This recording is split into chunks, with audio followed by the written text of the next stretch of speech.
So I do a book show in Much, where talk to different. do what? A book show.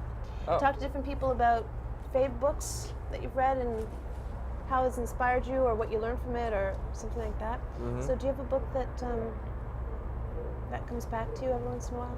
Yeah, well, I've read Perfume by Patrick Susskind about 10 times in my life, and I can't stop reading it. It's like something that's just stationary in my pocket all the time. It just doesn't leave me, and every time I'm bored, like I'm on an airplane or something, I read it over and over again. Because I'm a hypochondriac, and it just affects me. It makes me want to cut my nose off. What's the book about? It's about this perfume apprentice in France at the turn of the century, and he is just disgusted basically with all humans, and he just can't get away from humans. So he goes on this trek, this walk of death, where he goes into the rural areas where there's woods all over the place in the small villages, and he only travels by night, and he just, every time he smells human, like a fire from a far off way, he'll just get really disgusted and hide, and he just tries to stay away from people. I can relate to that. Do you ever use what you read in any of your songs? As a matter of fact, I use that very story in Scentless Apprentice. Yeah. So that's really one of the first times that I've ever used an actual story, as a book, as an example of a song. I've always tried to stay away from that, but now that I'm running out of ideas more and more, I tend to do that. Is it hard when you spend your whole life doing the first few albums, and then suddenly everybody needs your attention? You have to do interviews, you have to travel around, and suddenly, is it hard to come up with ideas? I don't know. I've just noticed that people expect more of a thematic angle with our music. They always want to read into it. And before, I was just using pieces of poetry and just garbage, just stuff that just would spew out of me at the time. And a lot of times when I write lyrics, it's just at the last second because I'm really lazy. So, and then I find myself having to come up with explanations for it, So I thought I'd, prevent that this time and actually have an explanation for some of the songs at least. There's a lot of baby references in all the songs. I didn't think there would be, but you have like wombs, baby's breath, baby throw up, baby throw up? Baby, there's baby everywhere. Lying. This is obviously have become a huge part of your life. It has been a part of my life before Courtney was even pregnant, though. I've always been just fascinated with medical texts and charts, and I guess I secretly want to be a doctor or something. I don't know, or a person that works in a cremation factory. I don't know. I've always liked anatomy. Ever since I was a little kid. When I first got that little model of the Invisible Man, or the Visible Man, it's just something I really like. And since I've become a big rock star and made a bunch of money, I found this place in the Mall of America in Minneapolis that sells nothing but medical stuff. It's a medical supply store that they've offered to the public. It's really great. I bought all these fetuses and anatomy men and charts and stuff, and it was like a dream come true. Because I've always been really poor, and if I could find something like that in a second-hand store, I'd barely have enough money to buy it. And a lot of times I couldn't buy that stuff, so I just went on this rampage of buying all this stuff. And I've used it. I think I've overused it, for like pictures for the album, and I don't know. I just went overboard on it. The old saying that you can't buy happiness. You think that's true? Well, yeah, you can't buy happiness. I mean, that made me happy for a little while. But, I mean, I was just probably almost just as happy with, I don't know, I look back on going to secondhand stores and stuff like that and finding a little treasure like that.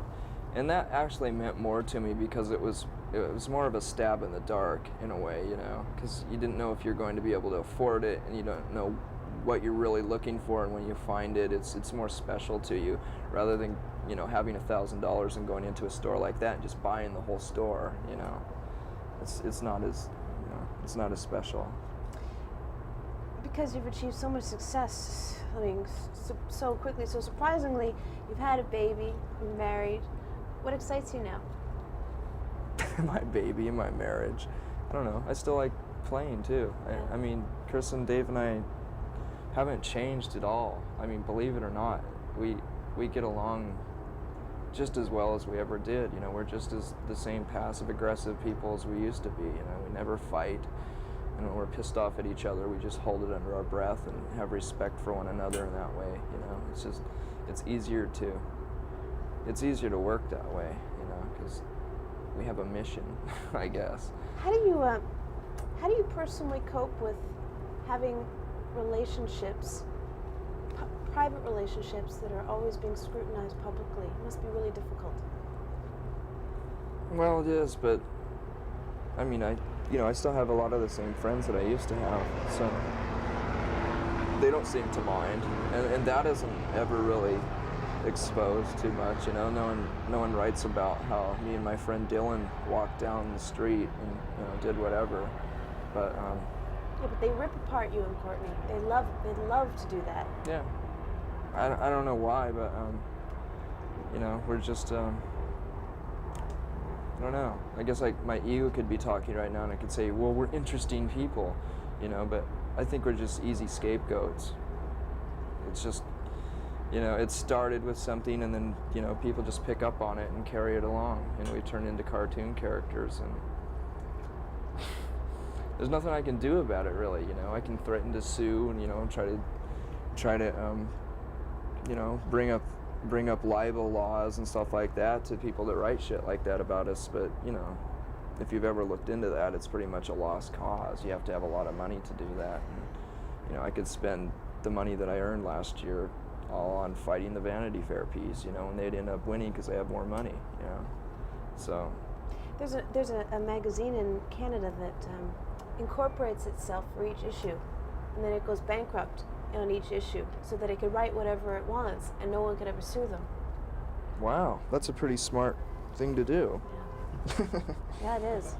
That kind of reminds me of how a lot of stations in the States got a hold of our new album, but it was like someone had anonymously sent them like 5th generation cassette copies of our new album, and in order for them to play it, they started on the weekend at 5 o'clock, like on Friday nights. That way they could play it throughout the rest of the weekend without having a counsel, sue them.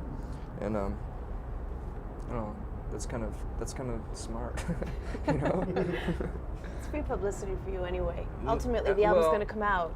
That's true, but the thing is that there's been so much controversy about how bad the record sounds, and how lo-fi it is. And to hear it like that compared to all the other songs that were on the radio that night, it really disgusted me. And it pissed me off because it sounded terrible. It sounded really, really bad. And then everyone that heard it that weekend is going to say, yeah, you're right.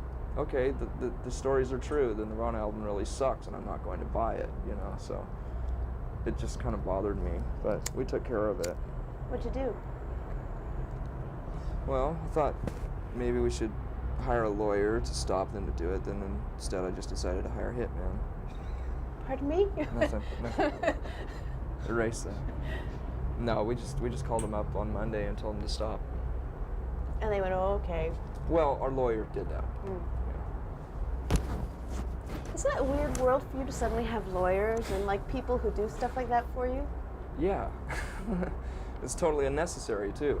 If we weren't in this position, we wouldn't need lawyers, It's total unnecessary, and we have to spend a lot of money just to protect ourselves all the time, and it's just stupid. When did that first hit you? When did you realize that you're going to need some people on your team to protect you from the vultures? Too late.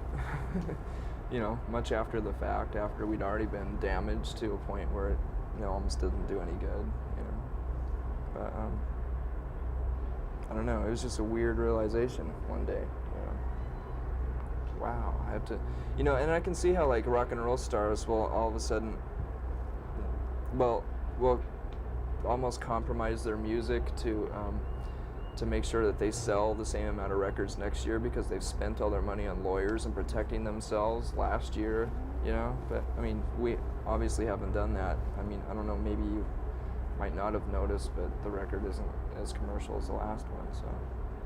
we could never bring ourselves to do that, you know. I'd rather just laugh about it. And I was talking to Amy Mann, a girl from Till Tuesday. She was at our office just a couple days ago. She's on tour with the Kinks, and Ray Davies was in the office also. He came in before her. And I had mentioned to her that he was very nice, but really eccentric when I was talking to him, kind of nutty. And she said, well, you know, there's a lot of people who have been around the record business for those many years, and most of them are kind of nutty. It just, you know, it makes people nutty. yeah. I mean, you're facing that. That's your future. Yeah, that's my future. Hopefully we'll put out Metal Machine music next year, you know. I don't know. Either I've accepted it or I've gone beyond insane to where I can deal with it emotionally. I really don't care.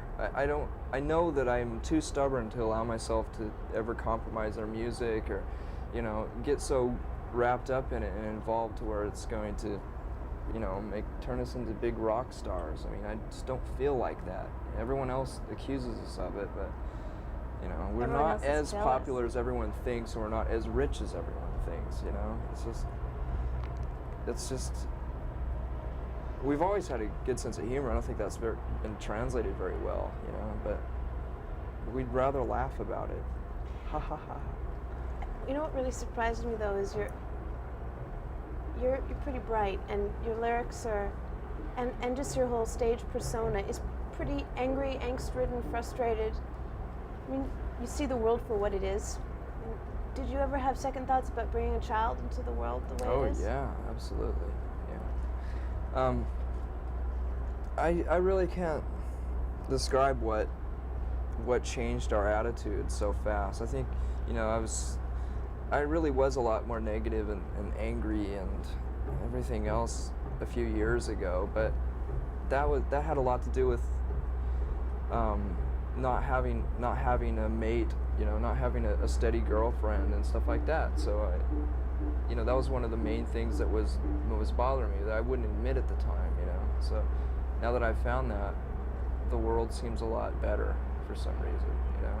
It really does change your attitude about things, you know. I mean, 4 years ago I would have said, you know, the classic thing like, you know, how dare someone bring a child into this life, you know. It's completely a terrible way to go, and, you know, the world's going to explode any day and stuff like that. But once you fall in love, it's a bit different.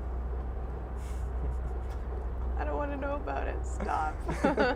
George and I are not in the best love situations right now, so we're going to stop talking about that. We'll change the subject. That's what I want to talk to you about. I'm not boasting about it. It's just something nice. that's really It's really nice weird. that you can talk about it. That, you know, that you have something like that to talk about. It's nice. You know, Can you hold this for a while? Do you mind? I really, I'm feeling a little weak. you know that this whole grunge thing, that this in quotations grunge, all I want to know is, where did the term come from? I have no idea. I think some of the rumors are that Jonathan Poneman said it one time sarcastically, and it just caught on. Who's that? He's one of the head honchos at Sub Pop Records. But, no one set out to market this music as that. You know, just, you know, that's what happens when the media catches on. You know, they have to call it something. I like it as much as new wave. I would have been proud to be a new waver, you know, 15 years ago. Oh yeah, well, we were about the same age. I was into new wave, absolutely. Do you think you Me have too. some of the same? Is there anything the same between your music and new wave? I think so. Like what? Well, like, you know, new wave was just a progression from punk rock and a mutation of punk rock, you know, and it was more commercial, more palatable, you know. It had, you know, punk rock roots, and it was easier to swallow for the media and middle America and the middle of the world, and it's just, you know, that's what I kind of think about our music. Are you worried about a Nirvana backlash? Hasn't that already been over with? Hasn't that already happened? I don't know. Sure. No. I don't know. Okay. What else I want to talk to you about? But we're getting more new wave as the days go by. I think we're going to reinvent new wave and bring back breakdancing. I'd really like to bring back new wave and breakdancing, meld it to something. I don't know.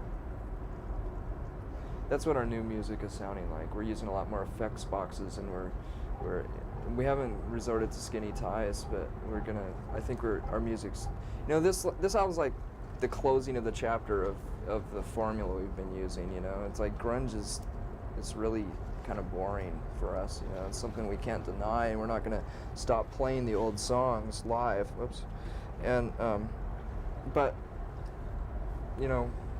our tastes are just changing so rapidly that we're really experimenting with a lot of stuff, and it might get too indulgent and be really embarrassing for the next album, but we can't put out another album, and this is just like the last chapter of 3-chord grunge music for us. And it was an easy thing to do and a safe thing to do because we knew it's still popular, but we had to get it out of our systems. How come you are so nice, and you seem so comfortable with yourself? Something must have really happened in the last couple of years. Is it just falling in love? No. What happened? I've always been a nice guy. Maybe you were afraid to show it before. How's that? Well, what? I don't know. You've never met me before. I never met you before, but I know that other people who have had the opportunity to interview, and they said, oh, he hates doing interviews. He's not going to want to talk about anything. Well, and I said, well, whatever. Who knows? And you're just like exactly the opposite of. It just depends on what mood I'm in, really. Yeah, I'm kind of a moody person, and a lot of times when someone has had the chance to talk to me, I've probably been on tour, or I've probably gone through an exhaustive time where I've talked about myself for hours and hours, and this week I haven't had to talk about myself very much, so lucky probably me. more cooperative. I think one of the interesting things about Nirvana that you don't really talk about that much is that you're very concerned about sexism. I like that. That's good. So how do you make people aware of that problem? By writing songs as blunt as Rape Me. Having to resort to doing something like that is almost embarrassing because people didn't understand when we wrote a song like about a girl or Polly, and having to explain that and having misunderstandings about it, I decided to write Rape Me in a way that was just so blunt and obvious that it's like no one could deny it, no one could read into it any other way, although some people have actually, because some of the lyrics in it, some people have thought that maybe it has something to do with my disgust with the media and the way they've treated us and stuff like that, but it's not true. That's not what the song's about at all. It's just my way of, in a sarcastic way almost, of like just saying how obvious do we have to be, And I guess we don't talk about those kind of things that that are really important to us because I don't want to be thought of as like nothing more than a PC band, I mean, we're entertainers. That's what music is, and so it's really hard to step over the lines. It's that you have so much power because that camera's on you, and right? And you can use it. Yeah. Well, we try to use our power. I mean, we really have been effective in certain ways, like being associated with this organization called FAIR, and I can't remember it right now because I have a mental block of exactly what it stands for, but it's something like I can't remember. but they're an organization who looks at the injustices that are they look at the details that surrounds certain issues and certain stories that have been reported in magazines and newspapers like USA Today, who tend to look over a lot of the facts, and they're pretty much a leftist organization that tries to protect people in certain areas, and they supposedly try as hard as they can to deliver the truth. And So, you know, we've done benefits like that for like No on 9 benefits to try to stop Portland's anti-gay laws that they were trying to pass, and we did a Bosnian benefit and stuff like that. And, you know, it doesn't seem like much, but, you know, we raised like $50,000 for the Bosnian rape victims, you know, and that's a lot more than we could have done griping about it and talking about it in interviews and like maybe putting out a fanzine. You know, there's nothing wrong with doing stuff like that, but, you know, we're using the tools that we have, you know, and we're being effective as much as we can. But we still don't want to be too political at the same time, you know, because it's just kind of embarrassing to do that. Or, you know, you get a lot of ridicule for it. Yeah, but you're doing what you believe in, and that's the most important thing. Well, it's hard not to, you know. I mean, if you're put in this position, what are you going to do? You become a Republican or something? You know? Just to protect what you've earned, big deal. Mm.